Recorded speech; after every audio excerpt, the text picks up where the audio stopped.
We request you all to kindly, as a token of our respect, give him a standing ovation.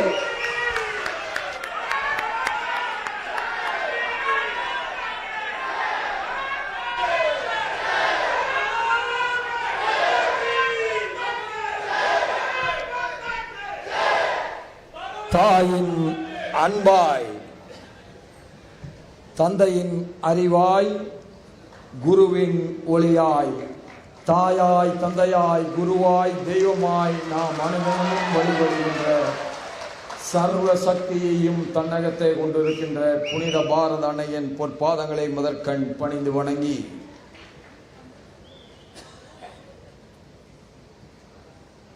Salem என்று சொன்னாலே பலருக்கும் மாங்கனி நடிச்சேலை மாம்பழம் என்பது ஞாபகத்துக்கு வருவதை யாராலும் தடுக்க இயலாது. அதுபோல சின்னஞ்சிறுவர்களாக அவரவர்கள் ஊர்களிலே இருக்கின்ற பொருட்காட்சிக்கு செல்கிற பொழுது எல்லோரும் சொல்வார்கள், தமிழகத்திலேயே அந்த காலத்தில் நான் எல்லாம் சிறுவனாக இருக்கிற பொழுது சொல்லுவார்கள், சேலம் பொருட்காட்சி தான் தமிழகத்திலேயே மிகப்பெரிய பொருட்காட்சி என்று சொல்வார்கள். இப்படி பல சிறப்புகளை கொண்டிருந்தாலும் சேலத்திற்கென்று இருக்கின்ற தனி சிறப்பு அந்த கைத்தறி நெசவாளர்கள் நமக்கு தந்து கொண்டிருக்கின்ற அந்த மகத்தான ஆடைதான் இன்றைக்கும் என்றைக்கும் தனிச்சிறப்பாக இருக்கிறது. அப்படி கைத்தறி நெசவு தொழிலுக்கு பெயர் பெற்ற இடமான இந்த சேலம் மாநகரில் இன்றைக்கு ஒரு அற்புதமான கட்டடத்தை அந்த கைத்தறி நெசவாளர்களுடைய பிள்ளைகளுக்காக திறந்து வைத்திருப்பதில் நான் மிகுந்த மகிழ்ச்சி அடைகிறேன். அந்த நிகழ்வில் இதற்கெல்லாம் காரணமாக 28 கோடி ரூபாயை இந்த மண்ணிற்கு அள்ளித்தந்து ஒரு அற்புதமான கட்டடத்தை உருவாக்கி இந்த மண்ணிலிருந்து ஜவுளி தொழில் என்றைக்கும் அழிந்து போகாமல் காப்பாற்றுவோம், எதிர்கால தலைமுறையினர் கூட ஜவுளி தொழிலில் கற்றுணர்ந்தவர்களாக இருக்க வேண்டும் என்கின்ற சிரத்தையோடு பணியாற்றுகின்ற நம்முடைய மரியாதைக்குரிய மத்திய அமைச்சர், ஜவுளித்துறையினுடைய மத்திய அமைச்சர் பாசத்திற்கினிய ஸ்ரீமான் கிரிராஜ் சிங்ஜி அவர்களே, நம்முடைய சேலம் மாவட்டத்தினுடைய அமைச்சராக தமிழக அமைச்சரவையில் திறம்பட செயலாற்றுகின்ற பாசத்திற்கினிய தமிழக சுற்றுலாத்துறை அமைச்சர் ஆர் ராஜேந்திரன் ஜி அவர்களே, பழைய நண்பர் என்று சொன்னார், ஆனால் அவரே அதை தெரிவித்துக் கொண்டார். பழைய நண்பர் மட்டுமல்ல, என்றைக்கும் என்னுடைய நண்பர் தான். நம்முடைய மாண்புமிகு பாராளுமன்ற உறுப்பினர், என் நீண்ட நெடிய நாளைய நண்பர் TM செல்வ கணபதி அவர்களே, என்னோடு பாராளுமன்றத்தினுடைய மேலவையில் மிகச் சிறப்பாக இணைந்து பணியாற்றி வருகின்ற பாசத்திற்கினிய சகோதரர் திரு SR சிவலிங்கம் ஜி அவர்களே, நம்முடைய பகுதியினுடைய சட்டமன்ற உறுப்பினர் பாசத்திற்கினிய சகோதரர் திரு E பாலசுப்ரமணியன் அவர்களே, இங்கே சிறப்பாக செயலாற்றி வருகின்ற நம்முடைய ஹேண்ட்லூம் டெவலப்மெண்ட்டினுடைய கமிஷனர் பாசத்திற்கினிய சகோதரி டாக்டர் M பீனா IAS அவர்களே,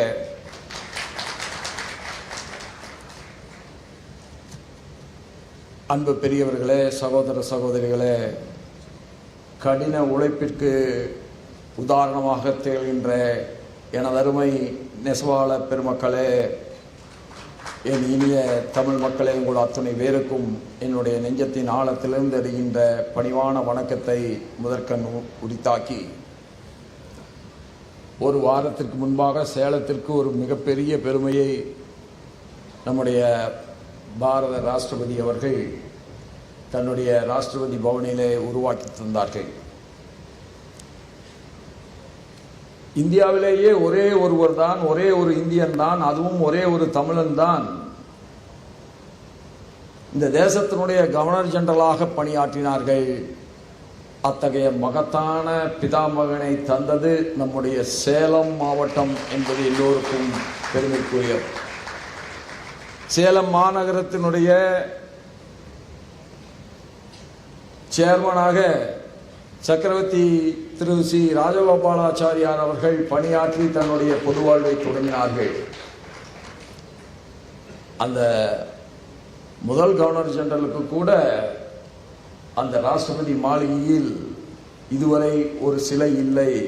கடந்த வாரத்தில் எட்வர்ட் லுட்யன்ஸ் என்கின்ற அந்த ஆங்கிலேயருடைய சிலையை அந்த இடத்திலே இருந்து எடுத்துவிட்டு இந்திய தேசத்தினுடைய முதல் கவர்னர் ஜெனரல், ஒரே கவர்னர் ஜெனரல், அதுவும் தமிழகத்தின்பால் இருந்த தமிழகத்தின் தமிழன் என்று நம்மெல்லாம் பெருமையோடு சொல்கின்ற ஸ்ரீ சி ராஜகோபாலாச்சாரியர்ஜி அவர்களுக்கு அங்கே ஒரு மகத்தான சிலை அமைக்கப்பட்டது. அது இந்தியா முழுவதுக்கும் பெருமை என்று சொன்னாலும் சேலத்தின் முன்னாள் சேர்மனுக்கு வைக்கப்பட்டிருக்கிறது தான் அதில் சிறப்பிலும் சிறப்பு. அதே போல இன்றைக்கு நம்முடைய Indian Institute of Handloom Technology சேலத்தில் இது இரண்டு பழமைக்கும் புதுமைக்கும் இடையிலே ஒரு பாலமாக செயல்படுகிறது, செயல்பட வேண்டும், மிகச் சிறப்பாக செயல்படும். காலம் காலமாக நாம் ஒன்றை செய்து வருகிறோம். அது மட்டும் போதுமா என்றால் சில நேரங்களிலே போதாது.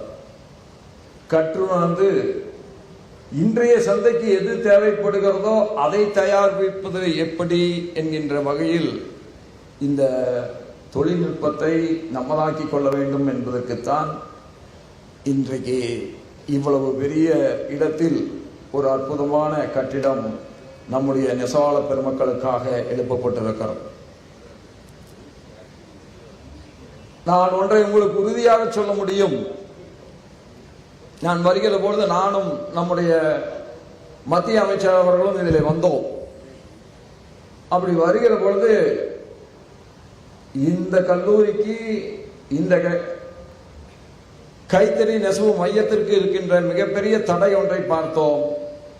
அது என்ன என்று சொன்னால், ரயில்வே லைன் செல்கின்ற காரணத்தினால ரயில்வே கேட்டு போடப்பட்டது என்று சொன்னால் உள்ளே வருவதற்கு சில நேரங்களில் தடை இருக்கும் என்பதை புரிந்து கொண்டிருக்கிறோம். அதனால் நான் சொன்னேன், உடனடியாக ஒரு அண்டர் பிரிட்ஜை நாம் இந்த இடத்திலே உருவாக்கி காட்டுவதுதான் இந்த கல்லூரி மேலும் முழுமையாக இந்த நகரத்தினுடைய மக்களுக்கு தங்கு தடை இல்லாமல் பயன்படுவதற்கு உதவும் என்பதை கருத்திலே கொண்டிருக்கிறோம். அது மட்டுமல்ல, உடை என்பது யாராலும் தவிர்க்க இயலாத ஒன்று. அந்த உடை இன்றைக்கு உலகம் முழுவதும் நாம் உடையில உற்பத்தியிலும் சரி, ஏற்றுமதியிலும் சரி, தன்னிகரற்ற நாடுகளில் ஒன்றாக நாம் விளங்கி கொண்டிருக்கிறோம். நாடு முழுவதும் அற்புதமான கைத்தறி நெசவாளர்கள் வாழ்ந்திருக்கிறார்கள், வாழ்ந்து கொண்டிருக்கிறார்கள். எதிர்காலத்திலும் அவர்கள் தங்களுடைய தனி முத்திரையை பதிப்பார்கள். வாரணாசியிலே இருக்கின்ற சில்க் சேரையாக இருந்தாலும், பெங்காலிலே இருக்கின்ற ஜாம்தானி சேலையாக இருந்தாலும், அசாமிலே இருக்கின்ற முகா சில்க் சேரையாக இருந்தாலும், காஷ்மீரத்திலே இருக்கின்ற கனி பஷ்மினா சேலையாக இருந்தாலும், நேற்றைக்கு இரவு வரை நான் காஷ்மீரத்திலே தான் இருந்தேன். அந்த கைத்தறி நெசவாளர்களுடைய அந்த அற்புதமான துணி எனக்கு நேற்றைக்கு அணிவிக்கப்பட்டது. அதுபோல ஆந்திர பிரதேசத்தில் இருக்கிற வெங்கடகிரி, மங்களகிரியாக இருந்தாலும், நம்முடைய மத்திய பிரதேசத்தில் இருக்கின்ற மகேஸ்வரி, சந்தேரியாக இருந்தாலும், அதையெல்லாம் தாண்டி தமிழகத்தை எடுத்துக்கொண்டோம் என்று சொன்னால் எத்தனை இடங்கள், அது செட்டிநாடு கண்டாங்கி சேலையாக இருந்தாலும், காஞ்சிபுரம் பட்டாக இருந்தாலும், ஆரணி பட்டாக இருந்தாலும், திருப்புவன பட்டாக இருந்தாலும், சென்னிமலை போர்வையாக இருந்தாலும், நாகர்கோயில் வேட்டி துண்டுகளாக இருந்தாலும், மதுரை நெகமம் சுங்குடி சேலைகளாக இருந்தாலும், இவையெல்லாம் தன்னுடைய தனி முத்திரையை பதிக்கின்ற ஒரு மகத்தான தமிழகத்தினுடைய ஊர்களாக இருக்கின்றன. இது மட்டுமல்ல, சேலம், ஈரோடு, பவானி, சென்னிமலை, சின்னாலப்பட்டி, சத்தியமங்கலம், கரூர், சங்கரன்கோவில், ஆண்டிப்பட்டி, எட்டயாபுரம், பரமக்குடி, சாயர்புரம், புளியம்பட்டி, ஏரல், ஸ்ரீவில்லிபுத்தூர் போன்றவை இத்தனை நகரங்களும் தமிழகத்திலேதான் ஜவுளித்துறையில் சிறந்து விளங்குகின்ற நகரங்களாக அமைந்திருப்பது நமக்கெல்லாம் பெருமை. அதனால்தான் வள்ளுவன் சொன்னான், நட்புக்கு இலக்கணத்தை சொல்கிற பொழுது வள்ளுவன் சொன்னான், மிக அற்புதமாக அவன் சொன்ன அந்த வார்த்தைகள் அது எது என்று கேட்டால், ஒரு மனிதனுக்கு உணவு முக்கியமா மானம் முக்கியமா என்று கேட்டால், உணவில்லாமல் உயிர் வாழ முடியாது என்பதை நாம் எல்லோரும் உணர்ந்திருக்கின்றோம். அப்படி உணர்ந்திருக்கின்ற அதே நேரத்தில் தமிழனுக்கு மட்டுமல்ல, இந்திய தேசத்தினுடைய கலாச்சாரத்திலேயே மிக சிறப்பான ஒரு அம்சம் எது என்று சொன்னால், உண்ண உணவு இருந்தாலும் ஒருவன் மானத்தை இழந்து விட்டான் என்று சொன்னால் அவன் ஒருபோதும் உயிர் வாழ மாட்டான். அதுதான் நம்முடைய தமிழகத்தினுடைய கலாச்சாரத்தினுடைய மகத்தான மேன்மை. அதனால்தான் வள்ளுவன் சொன்னான், ஒரு மனிதனுக்கு மானம்தான் பெரியது. அந்த நட்பை பற்றி குறிப்பிடுகிற பொழுது சொன்னான், ஒரு இடையில இருக்கின்ற அந்த உடை நழுவுகின்ற பொழுது எப்படி கை தானாக சென்று அந்த உடையை தாங்கி பிடிக்கிறதோ, அதை போல ஒரு மனிதனுக்கு துன்பம் வரும் என்று சொன்னால் ஏன் என்று கேட்காமலேயே தானே ஓடி வந்து யார் உதவி செய்கிறானோ அதுதான் ஒரு மகத்தான நட்பு என்று சொன்னான். உடுக்கை இழந்தவன் கை போல் ஆங்கே இடுக்கண் தவறுதான் நட்பு என்று சொன்னான். அப்படி அவன் சொல்லுகிற போது கூட ஆடையினுடைய சிறப்பை அவன் சொல்லி இருக்கிறான். பலரும் சொல்வார்கள், வள்ளுவர் கூட ஒரு நெசவாளிதான் என்று சொல்லுவார்கள். அத்தகைய பெருமையை வள்ளுவர் நம் அனைவருக்கும் தந்திருக்கிறார். அப்படி ஆடை தொழில் நசிந்தி போய்விடக் கூடாது என்பதற்கு மத்திய அரசு பல்வேறு முயற்சிகளை எடுத்து வருகிறது. நம் அனைவருக்கும் தெரியும், திடீரென்று அமெரிக்கா தன்னுடைய இறக்குமதி வரியை 50% உயர்த்தியது. அது 50% மட்டுமல்ல, ஏற்கனவே இருந்த 18% வரியோடு 50%, ஒட்டுமொத்த வரி 68% தொட்டது. எல்லோருமே மிகுந்த வருத்தம் அடைந்தார்கள். பல்வேறு நகரங்களிலே இருந்தும், குறிப்பாக தமிழகத்தினுடைய பல்வேறு நகரங்களிலே இருந்தும் ஜவுளி தொழிலே ஈடுபட்டிருக்கிறவர்களுக்கெல்லாம் எதிர்காலம் எங்கே முற்றிலுமான இருண்டதாக மாறிவிடுமோ என்று கவலையோடு அவர்கள் என்னை அணுகிய போது நான் அவர்களிடத்திலே சொன்னேன், கொஞ்சம் பொறுமை காருங்கள், நிச்சயமாக பிரகாசமான, இதுவரை இல்லாத பிரகாசத்தை தருகின்ற ஒரு பாரத பிரதமராக நரேந்திர மோடி அவர்கள் இருப்பார்கள் என்று நான் சொன்னேன். நான் சொல்கின்ற பொழுது ஏதோ ஒரு ஆறுதலுக்காக சொல்கிறார் என்றுதான் பலரும் நினைத்திருப்பார்கள்.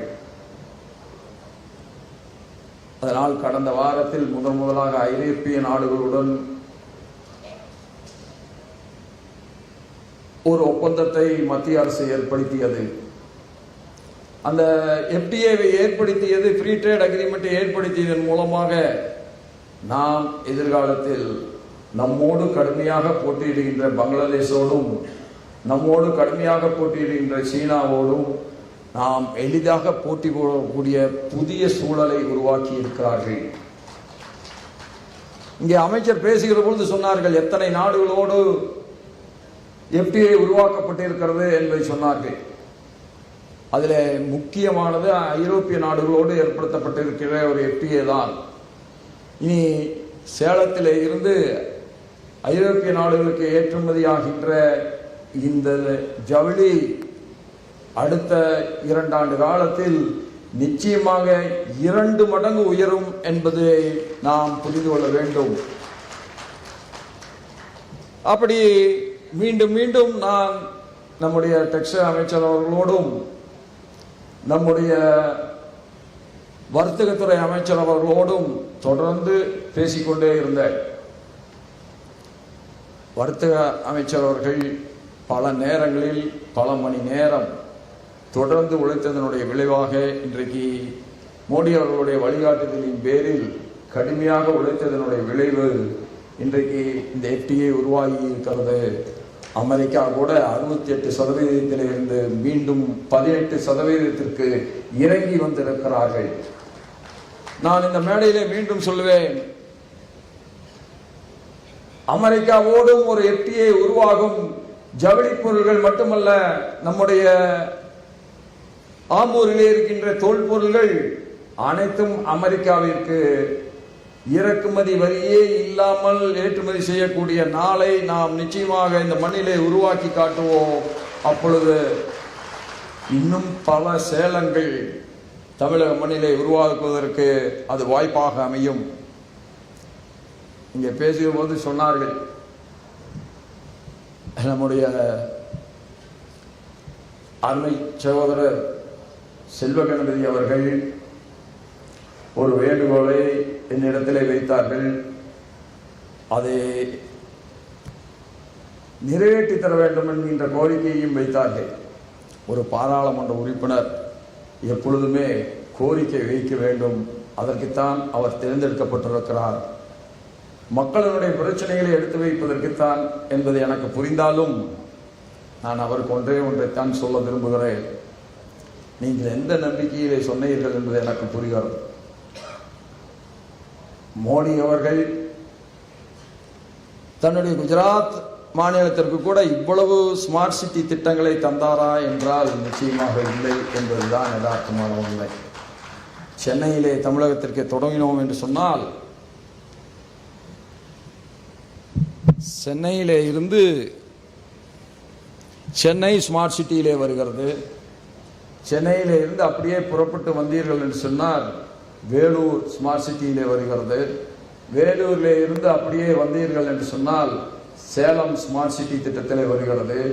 சேலத்திலே இருந்து இப்படியே நீங்கள் சென்றீர்கள் என்று சொன்னால் ஈரோடு ஸ்மார்ட் சிட்டி திட்டத்திலே வருகிறது. அப்படியே ஈரோட்டிலே இருந்து திருப்பூர் சென்றீர்கள் என்று சொன்னால் திருப்பூர் ஸ்மார்ட் சிட்டி திட்டத்திலே வருகிறது. திருப்பூரிலே இருந்து கோயம்புத்தூர் சென்றீர்கள் என்று சொன்னால் கோயம்புத்தூர் ஸ்மார்ட் சிட்டி திட்டத்திலே வருகிறது.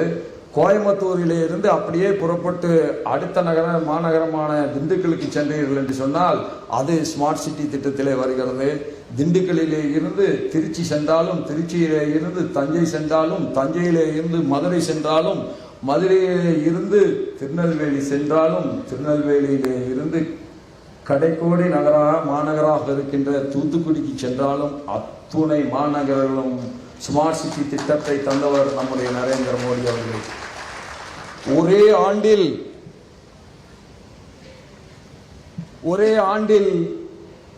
11 அரசு மருத்துவ கல்லூரிகளை தந்த ஒரே பிரதமர் நம்முடைய நரேந்திர மோடி அவர்கள். எனக்கு அது கேட்டபோது புரிந்துவிட்டது, மோடி மட்டும்தான் கேட்டதையெல்லாம் தருவார். அதுவும் CPRஐ அவர் இந்திய நாட்டினுடைய துணை ஜனாதிபதியாக அமர்ந்திருக்கின்ற நேரத்தில் நாம் எந்த கோரிக்கையை வைத்தாலும் அது நிறைவேற்றிவிடும் என்கின்ற நம்பிக்கையோடு அவர் கோரிக்கையை வைத்திருக்கிறார். அவருடைய நம்பிக்கை வீண் போகாது. எல்லா திட்டங்களும் தமிழகத்திற்கு வந்து சேருவதற்கு என்னாலான அத்துணை முயற்சிகளை மேற்கொள்வேன் என்பதை சொல்லி ஒன்றையை சொல்லி நான் இந்த உரையை நிறைவு செய்ய விரும்புகிறேன். இந்த கல்லூரியை முழுமையாக பயன்படுத்துங்கள்.